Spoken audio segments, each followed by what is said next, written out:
Hey, we had a chance yesterday to get out, do some driving around, look at some parts of the line. Went up to Selmac, Spike Camp, spoke with those folks yesterday. Up to Gleese, looked at the work you've done in there. I said it yesterday. I think every day you hear it. But again, thanks for all the work you guys are doing out there. Things are looking really good. Just talked the night shift. Had another good shift out there this evening. So appreciate the work. We're making a difference. Getting a lot of containment done, and it's making a difference in the communities. We're out there every day talking to them, and that's just want to relay that to you. It's appreciated. Second thing is we got new folks that showed up yesterday, a group from Australia. What that means for us is some new terminology, some new language that we're going to have to learn.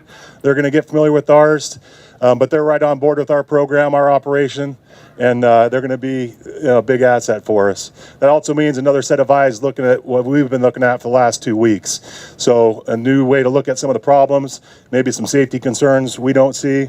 So the message from me to you today is take a look at what you see, check what you're seeing out there. If you see something that's not right, say something, bump it up the line, get it to us. If there's a problem out there, we don't know about it, we can't fix it. Good morning, everybody. Todd Abel doing night ops out there. I'm going to give you a quick update of what we did last night. Very successful night for us. I'll start up here in the Division Alpha area. Right here, right in that private land, that private timberland, where they did some aerial ignitions. That backed down real nice. We were able to kind of grab that, square it up, and bring it all the way down. So things should look really good in there. Kind of a patrol and hold in there today, so it should look really good. Coming across Bear Camp, once again, yesterday late in the shift, you guys were able to get fire along the road and kind of get that buttoned up. We grabbed torches from you guys, and we were able to get a little bit more depth in there. So very busy night for us, but it all looks really good up in that country. So it should be, hopefully we're setting you guys up for success today.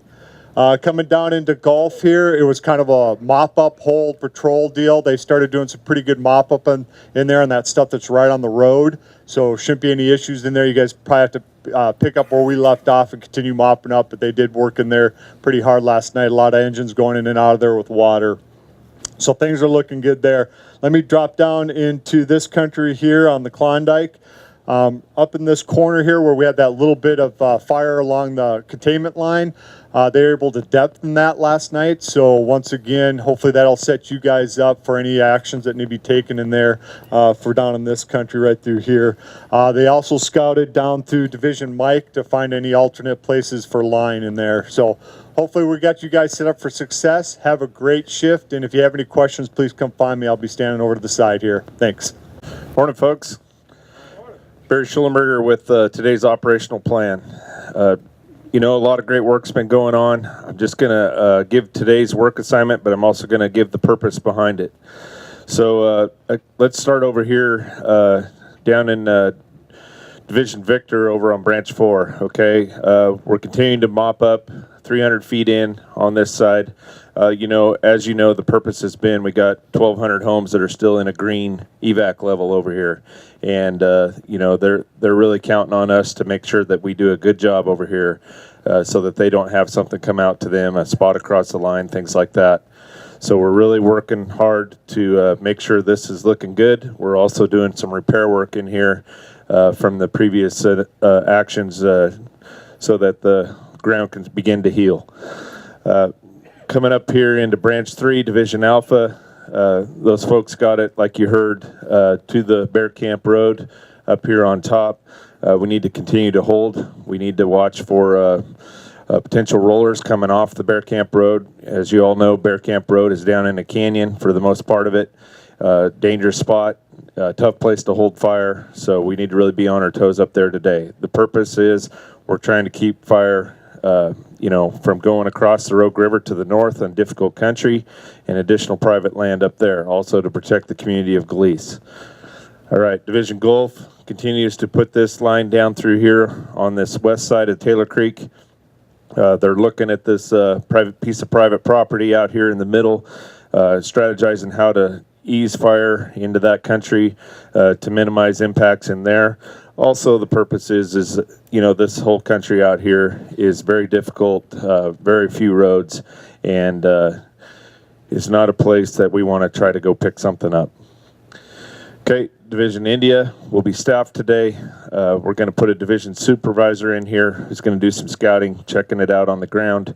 We're looking at these points where it's come up close to the line, looking for potential options in there.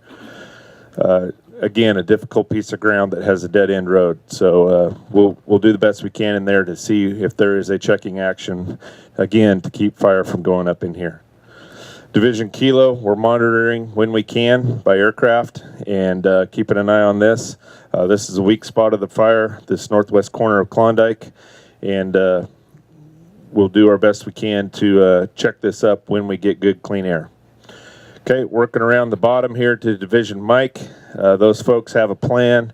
It's all set here. We've got them the resources now, a couple hotshot crews and Type 2IA crew to help out with this burnout that's potentially going to happen tomorrow in this corner.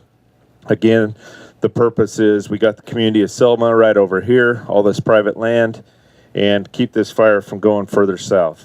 We've got private along the Illinois River, and those folks, really are not wanting fire right in their back door.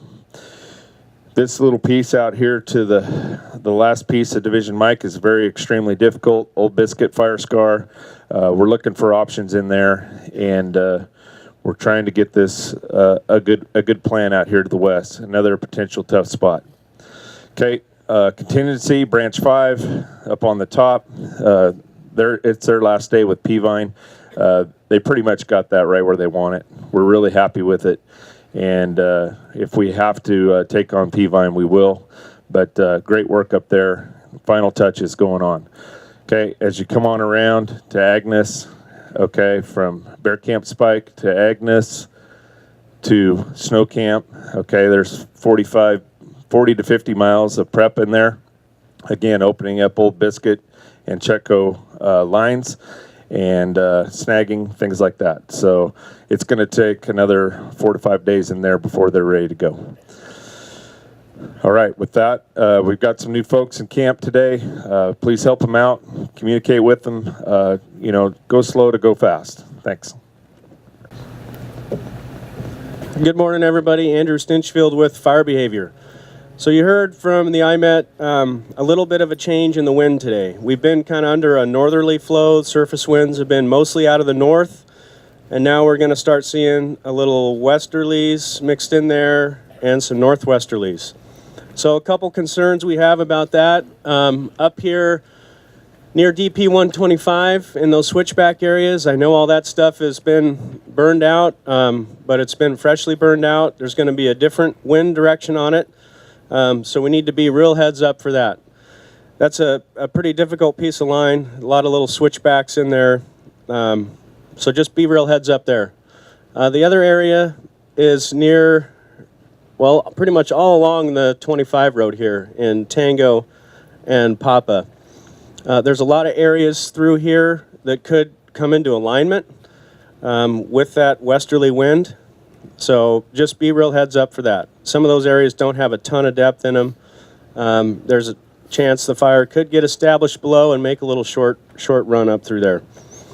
The other thing that we really want you to pay attention to do today too is the safety message. And I'm just going to read you the last line of it. A lot of times the lowest intensity fire behavior can be some of the most hazardous that we experience. So please read through that with your folks. Pay attention out there today and have a safe shift. Waters fire information. Yesterday, Mark shared with you how we are using our social media channels to get our fire information out there. On the opposite end of the communication spectrum, I have an opportunity to travel 40 miles of trap line that runs all the way from Wander up to Almeida Park. And I want you to know that folks are very, very appreciative and recognize all the hard work that you're doing. An example of that is up in the Gleese Resort.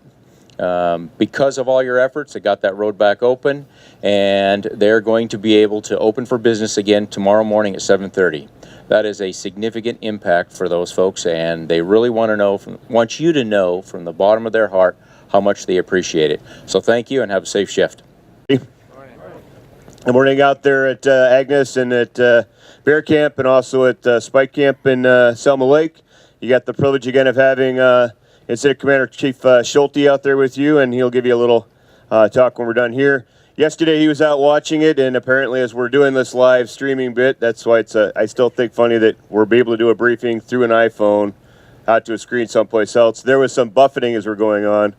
And some of our talks, Kev, will come up here. We do often enough that I started to buffet on that. Chris was able to step up, finish what I was saying, and then I came back in and finished it on the end. But that's a part of, he used that as a message of, that's kind of how we go through our day sometime, right? There's always a little bit of that buffeting that happens. And sometimes we just make up what happens in between the buffeting, or we have to wait till we figure out where the answer is. So again, that's that being patient and making sure that we're communicating. We try to keep our briefings down to 20 minutes. I got a couple of quick things I wanted to say. We tied in down on the road last night. A lot of good hard work, both day shift and night shift, to get that done. And just so you know that it's pretty fun for us in here. We started out on that mission with about a medium probability of being able to hold it on that road. It's some tough ground. It's a tough place. When the div soups and the ops chiefs came in last night with big grins on their face, say, hey, we got it down to the road. Pretty awesome for all of us. Great for us to be able to share. Appreciate that hard work. Need to hold on to it today. We're in that part where also we usually start to talk about, you heard Marshall talking about complacency. I think we've done enough shifting around here and moving from other fires and enough transitions that it's been hard to get complacent. But we are at that point too where with the Australians showing up and the Kiwis to give us a hand, we're in a lot of moving parts again, we're moving around. There's a quote that we like to think about while we're out here, and we know there's things that we know. We know there's things that we don't know, and there's things we don't know we don't know. And those are the things that are going to get us. Those are the things we want to pay attention to. Those unknown unknowns are the things that we can't train for, we can't practice for. They just happen. A tree across the road, blocking the road, losing our access to half of our fire. We have a backup in place. We can get up and down another road, but making sure we pay attention to those things that are, again, we talked about yesterday, high risk, low frequency events. Those are those unknown unknowns. So we want to pay attention to those. We want to make sure we're communicating today. I can't say it often enough. Make sure you know who you're working for, know what your job is, have a good plan going in, implement it, and take care of each other. Thank you.